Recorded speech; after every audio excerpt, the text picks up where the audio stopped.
Morning guys, welcome back to the channel. On this episode, we're going to be working on our 54 GMC. This is the Ridge Runner truck. We're going to get it back in the shop for some well-needed upgrades, repairs, and something that when I built this truck, I didn't know how to do the right way. Embarrassingly enough, and I'm going to show you what it is and how to fix it. I'm Kevin, and this is Ridge Runner Garage. Lays frame.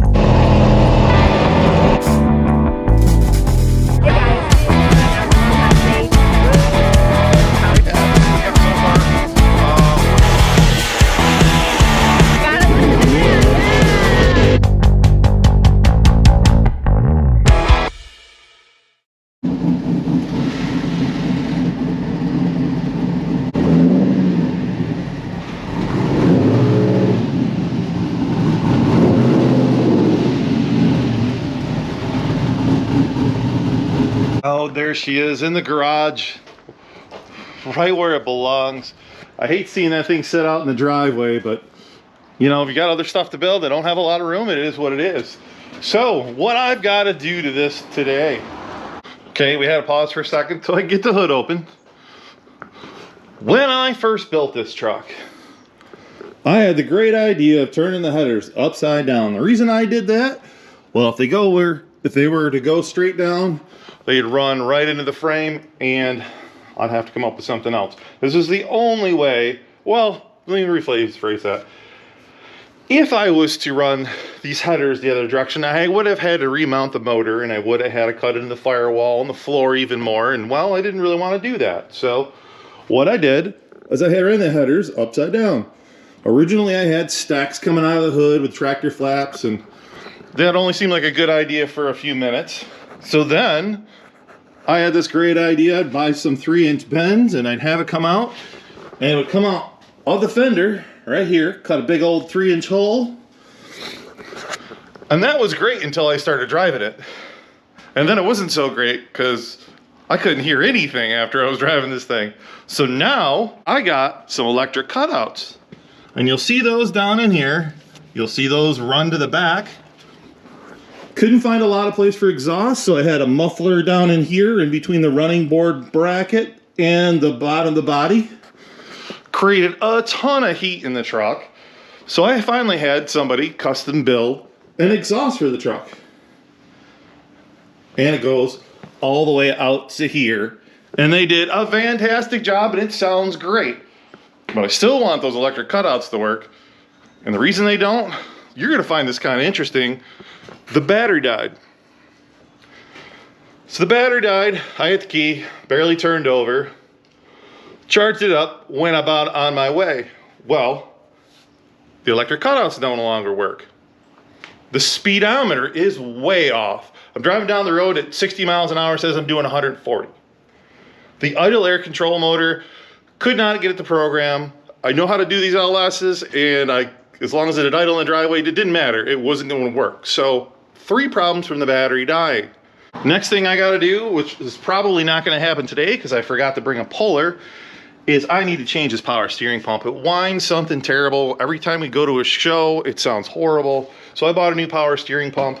I don't know if I'll get that done today, but I will bring it after work, and that'll be at the end of this episode. And another thing I've got to do is this here.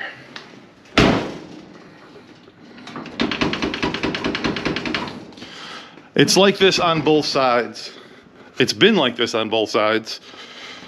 And needless to say, super annoying. What I've done so far is I've replaced both these latches here, or strikers if you will, and I haven't replaced these guys, these latches here. Well, got them now. I got them in a box. It was worth the money. They weren't really super expensive or anything like that. But we're going to put them in, finally get these doors adjusted right so that no longer happens. And the reason why I need to get the doors closed, because we have plans on putting air conditioning in this thing. And now for the part that I'm embarrassed to say. I mean, if you don't know, you don't know, right? So when I first built this truck, I had everything in here. It drove great. You could do 100 miles an hour in this truck, no problem whatsoever. Well, the upper control arm mounts broke, the drive shaft broke at 100 miles an hour. It was the back of the drive shaft that certainly could have been worse. We were on a bridge of all things, and there was no pull off. It really could have been bad. But anyways, it wasn't. We got it home. I had a buddy that owns a towing company, had the truck on the trailer in 7 minutes going down the road. So that was amazing. But since I put all this back together, I messed up one thing, and I've been suspicious of this for a long time. I did not set this pinion angle correctly. We can drive down the road 70, 72, 73 miles an hour, a little under what everybody else is doing on, say, like the Hot Rod Power Tour, and it vibrates. It starts to get bad, and the reason it starts to get bad, I work for a Chrysler dealership, and I've gone through some training recently on driveline and how to properly set that pinion angle. That, YouTube, Motor Trend, things along those lines, I've realized that it's not set right.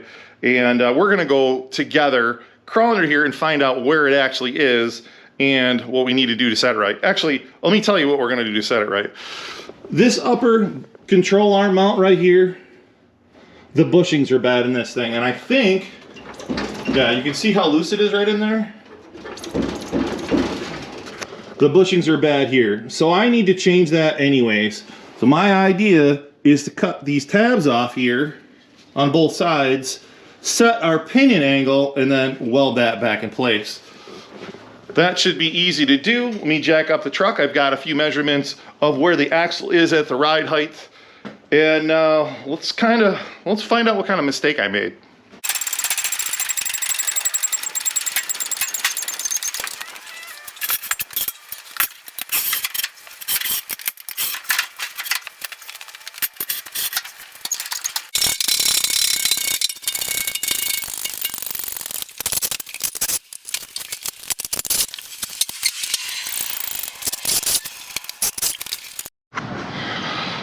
And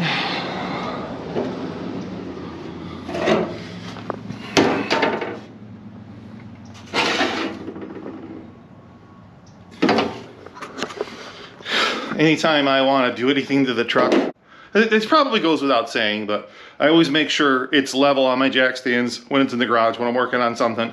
That way I'm doing anything with the frame, cutting, welding, anything like that, I don't stand back afterwards going, it looks a little crooked. Okay, the first thing I'm going to start working on is the electric cutouts on this thing.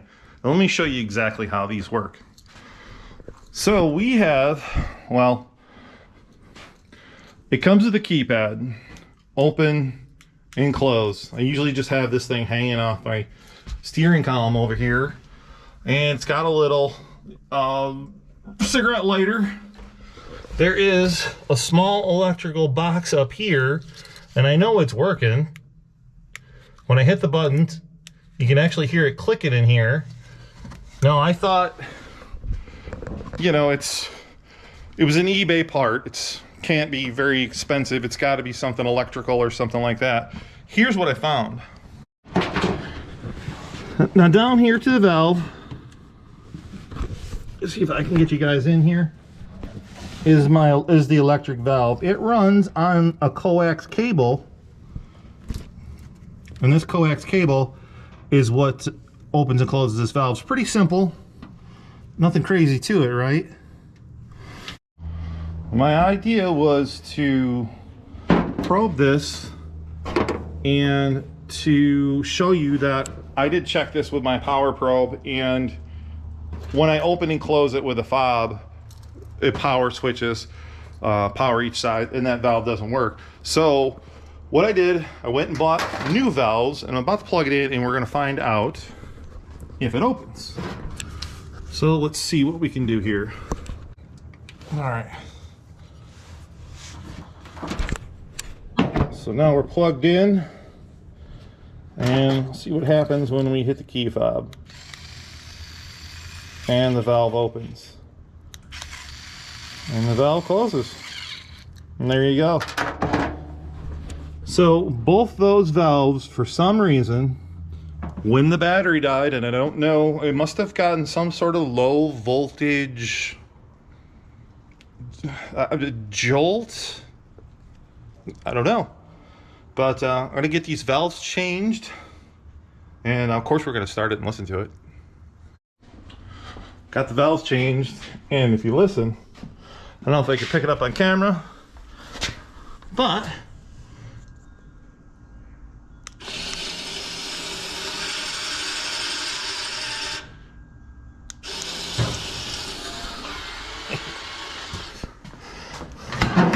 let's see what we got.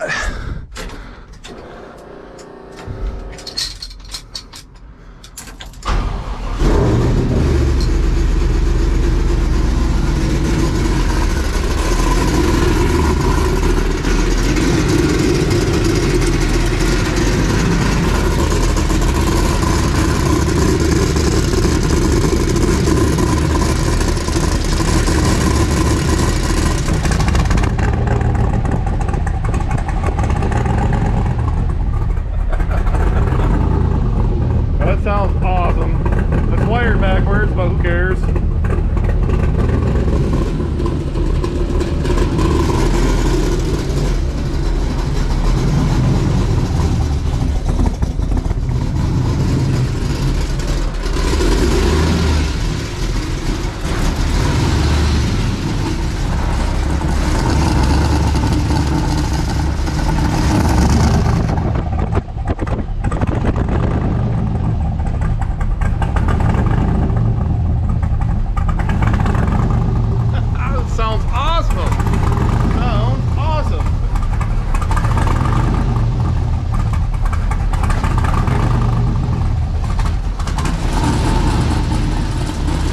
Valves do rattle a little bit. The last ones didn't, but more this one than anything.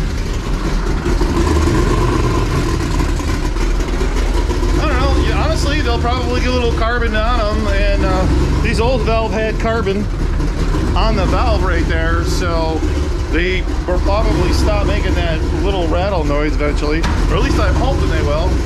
Now let's get on to fixing these doors. No, just one more time. One more time.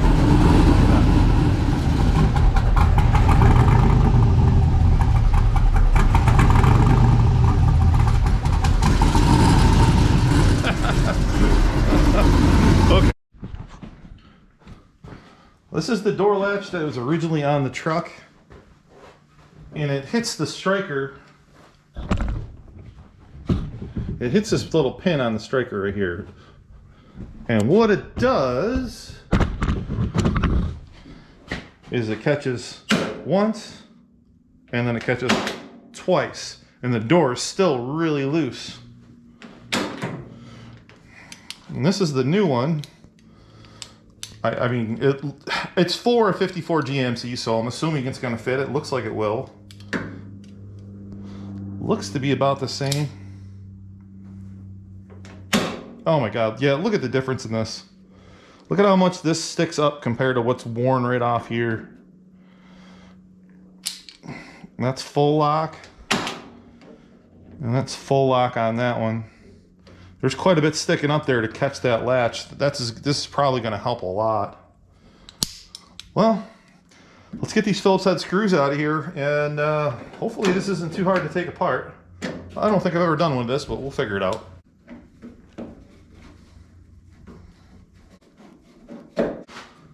There we go. Ah, just like that. And then I can straighten that out while I'm at it. Now, this had two little screws right down in here. Now the track is loose. And let's see if it'll come out now.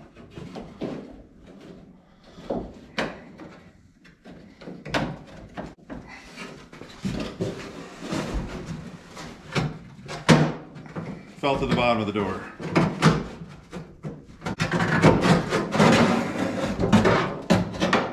And that works. Boy, this thing's, well, I mean, I'm assuming that's the original. See if we can sneak this new one up in there, wherever it is, over here.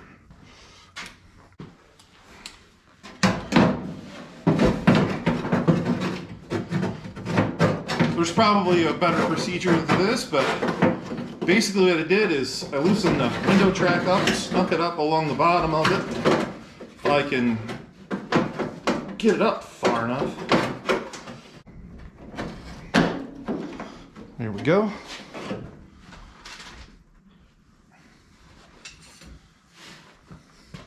Pop our screws back in this thing. That wasn't very hard to change. We'll see how good of a job it does on the door closing.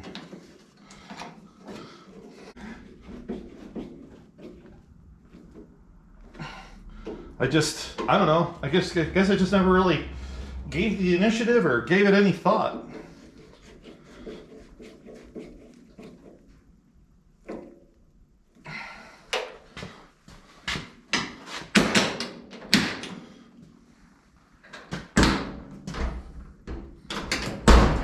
And the results.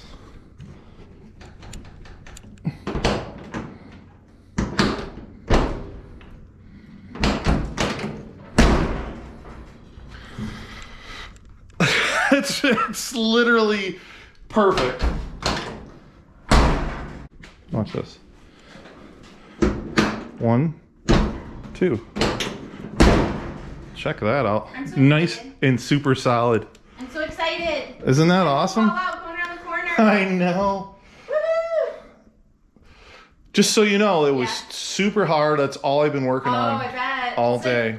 It's like me making Rice Krispie treats for you. They are so hard and take so long. Yeah, it was hard to do. It really was. It took a long time. I bet. But for me, I mean, of course. I mean, all these years. For my safety. It's been 3 years. Yeah, for your, you know. For my safety. You shouldn't fall out now. I won't fall out. Before. Pretty bad, huh? New latch and after.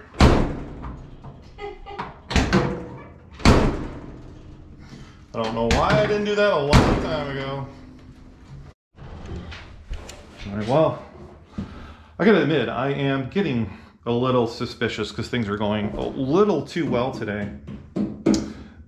So from here, we're gonna go on to finding out how bad the pinion angle is on this rear end. I'm assuming it is wrong, and the reason why I am assuming that is because I didn't know how to set pinion angle. I mean, if you don't know, you don't know, right? I thought you had to set it, 2, 3, 4 degrees. Somewhere's in there, it would, be good, 5. Well, I didn't realize that it's directly related to the pinion angle of the transmission.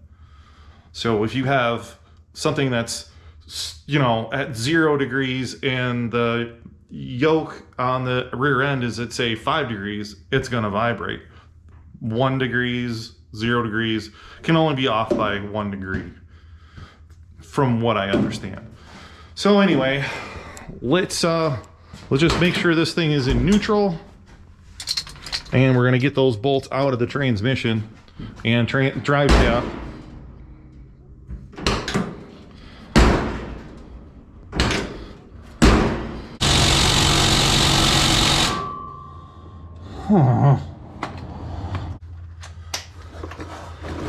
Apparently, meant for these to stay.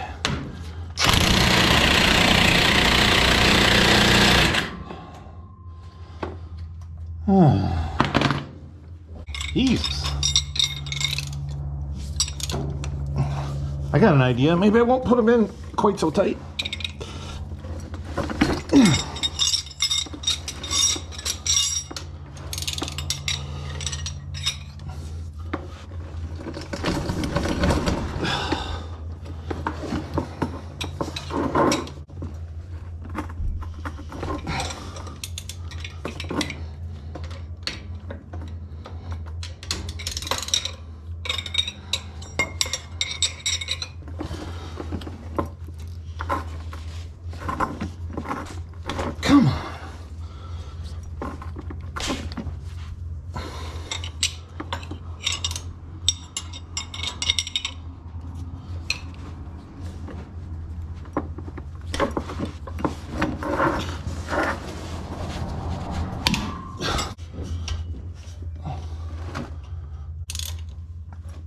Is this broken? Yeah. Crack the socket. Well, snap-on socket, so that's good. Downside is I don't have another one, a big socket. I've got a Craftsman 3/8 that I'm almost guaranteed to break, but let's see what happens. What's gonna go, the socket or the ratchet? Or will the bolt come loose?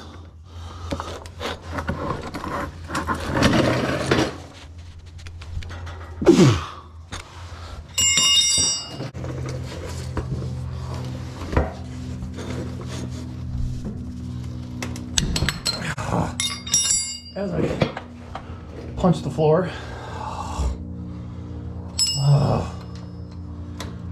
And that just spun. Oh, damn it.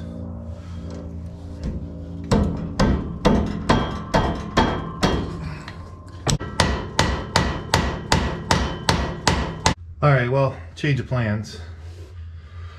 So I can't get that bolt out.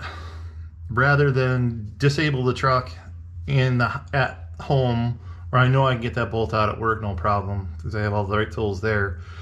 Let me see if I can kind of get an idea, a reference of a pinion angle through this flat piece here. I think it's flat enough, and same way up in front here. And shout out to Lisa for the angle finder. She got me this nice angle finder for Christmas. So let's see what the angle on this is. And that is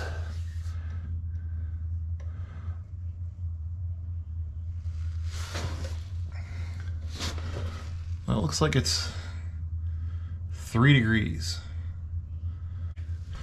So 3 degrees back there. So let's go up here. 3.5 degrees. So we are within a half a degree of the rear, which means my theory is wrong. I'm 100% wrong. Let me just set this off to the side here, and I'm going to rotate this 180 degrees just to see, and I'll try the other side.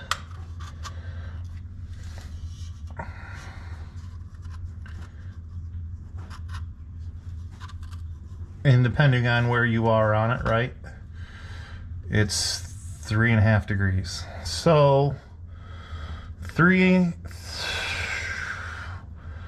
I don't think that's going to be an issue.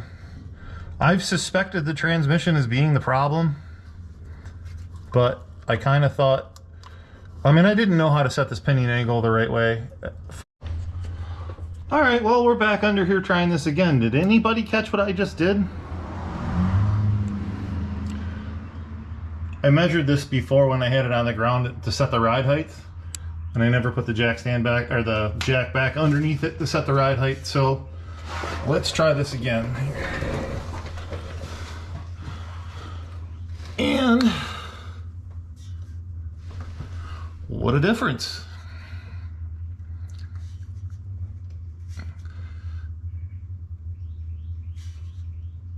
So 3.5 degrees in the front, and we're 0 in the rear.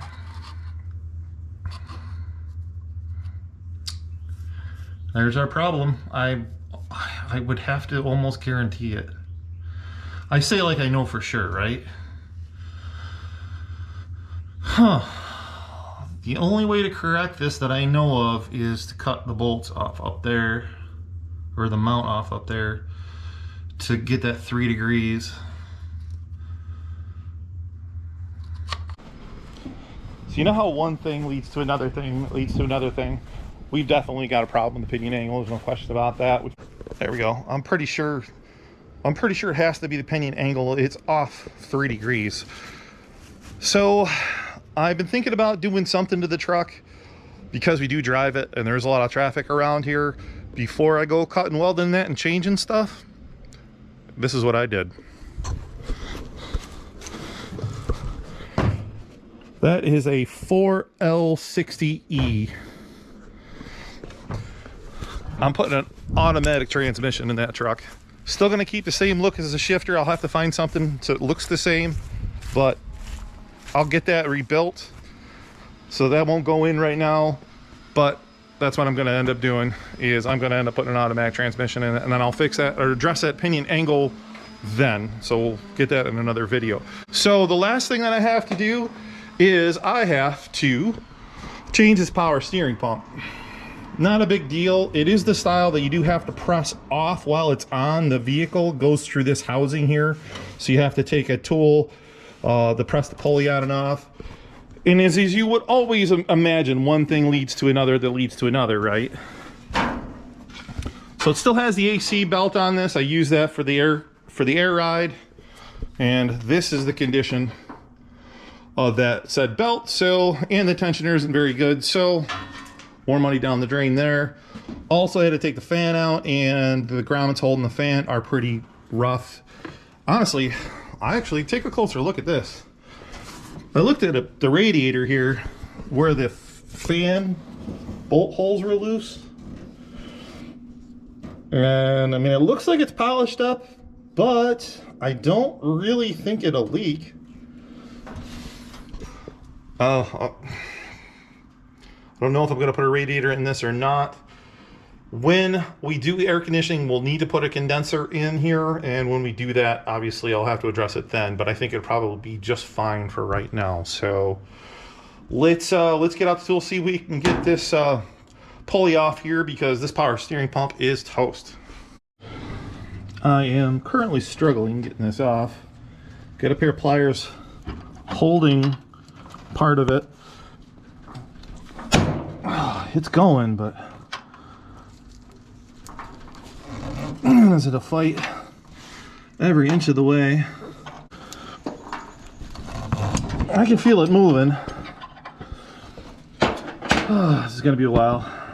Well, let me fight with this. But this is all part of it, you know, when you want to work on your hot rod and you got projects to do, and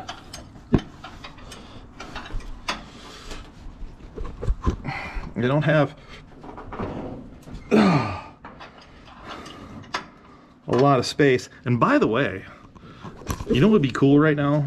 While I'm struggling taking this thing off here, do me a favor. Grab your remote, scroll up, hit that subscribe button. That would help out a lot. That'd make me feel better about trying to get this thing off here. Oh, hit that like button too. That'll also be awesome right now. So you guys just hang out. I'll get back with you in just a second when I'm done struggling getting this thing off here.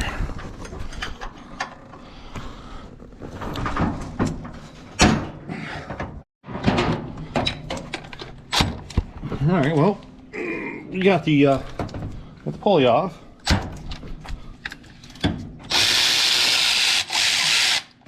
These do make it life a lot easier having electric ratchets nowadays. I actually can't stand sitting there wrenching on something by hand nowadays. I absolutely hate it. All right, well, so True Grade, got it from AutoZone. We were able to rescue our pump. Looks like it was actually remanufactured once before. Anyway, it is just a repeat procedure of taking it off. There's a little bit of a difference in the way you set up the puller to put the pulley back on. If you guys ever see one of these kits, come with instructions. So let's get this back on. And next thing we got to do is return this, because it's got like a $30 core. Got to go to the auto parts store anyways to get a couple new belts. And as you can see, we're going back on and struggling. I'm getting tired. We're almost there.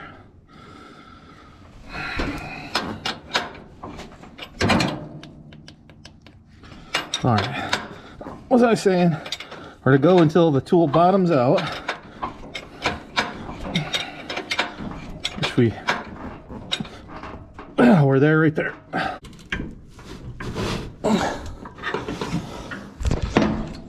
That's it. I'll just pull all this stuff off here, and it should be, the shaft should be flush with the face of the pulley, just like that. Okay, now I am using ATF plus 4. It is just transmission fluid for the power steering. They do make, obviously, power steering fluid. ATF is hydraulic fluid. It'll work just fine. If you're doing any kind of power steering repairs, whether it's a rack, a steering gear, pump, anything along those lines, even a line, even a hose, it's beneficial to have the front wheels off the ground and to turn a steering wheel from lock to lock to get the air out of it before you try starting it. Because once you start it, the pump's just gonna pump a whole bunch of air in there. So what I always do is I'll turn the wheel from lock to lock after I've made my repairs. Once that's done, I can top off the system, and when I do start it, the air is out of it, or mostly out of it. I just got back from AutoZone. Here's what I found. Check this out. They've got these tensioner kits. Check a diagram on the box. Tells you how to put the belt on. And there's a little one for the AC. That is pretty nice. I probably spent more than I really needed. I didn't really need to replace the tensioner or the idler, but I mean, those kits are great. How could you not? And it's, you know, it's good assurance, right? Anyways, I am going to get these belts and tensioners put on, and there's one more thing that I've got to do to this before we get it back down on the ground and back out the driveway. This is the button that goes in the middle of my steering wheel, and the screws fell out of it. Every time I hit the gas, it flies into my lap. That drives me nuts. Oh, look at the reflection. Let's find some screws to throw this in. Oh my God. The struggle is real. I didn't need them much more than a year ago. Can't see crap nowadays. All right. Let's get these things out of here. All right, got it. Just pull on it. And there are all three of my screws. What do you think, Loctite? Yeah, Loctite's a good idea. Now, during last year's Hot Rod Power Tour, that fell out, and the spring for the horn button I dropped in here. Lisa's always looking for her glasses.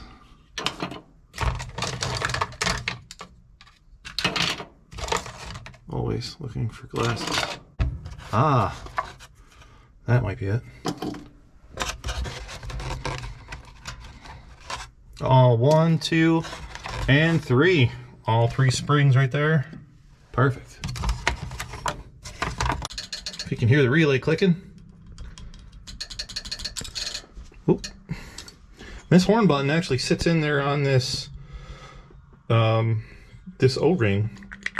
So I did not realize I could have pulled it right out without pulling those screws out.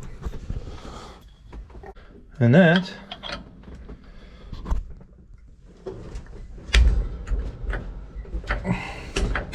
back and installed.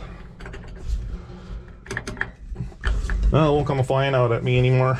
All right, and then the last thing I'm gonna do is I'm going to put the exhaust strap on both of these mufflers here, or the tailpipes in these mufflers.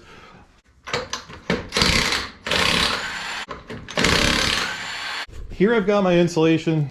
This is a 50-foot roll, which really doesn't look like a lot. It came with metal zip ties, if you will, and I don't really know how the zip ties work. And this is a bucket of water. The reason I'm doing this is, like I was saying, this stuff is It gets in the skin. Let's just say that. It's pretty irritating.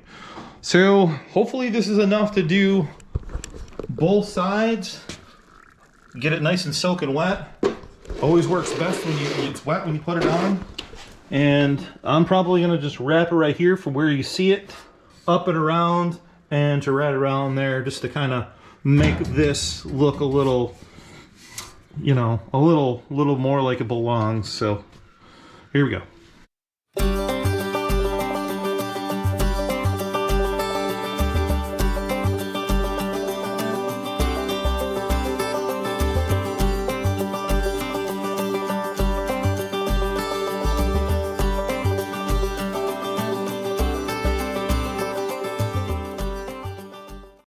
Jeez, helps if you turn it on.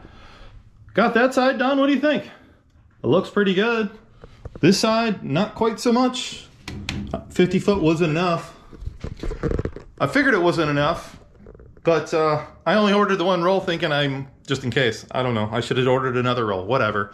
Anyways, I thought I had some laying around. I can't find it, so I must have probably thought I would never use it and threw it away. Be my guess. So, I'll have to get some more. Oh well. Let's get this thing off the jack stands. We'll take it for a ride.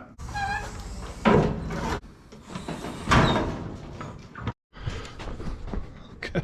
It's getting a little dark out. Let's go for a ride. Best dome light ever. I'll say it again.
Thanks for hanging out with me today in the garage where I got to finally work on our 54 a little bit. I was actually pretty excited. I've had these parts and come on. Those doors have been loose since the day I built this truck and have been driving it. That I should have just done that so a long time ago. I don't know why I didn't. Anyways, that is cool. The exhaust is finally fixed again. I'll finish wrapping that, maybe, probably. Do me a favor. Smash that subscribe button. Do me a favor and smash that subscribe button.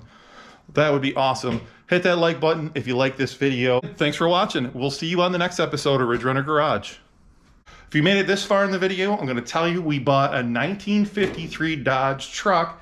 It is in upstate New York, 900 miles away. We're going to do our very first fly and drive. We're going to fly there, fix what the truck needs to be fixed. It ran and drove 5 years ago. He didn't really, my buddy of mine has it. He didn't drive it more than up and down the road. So it's going to be our first fly and drive. So I'm pretty excited.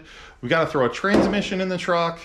It hasn't run in 5 years. He thinks it's an electrical problem or fuel pump or something along those lines. So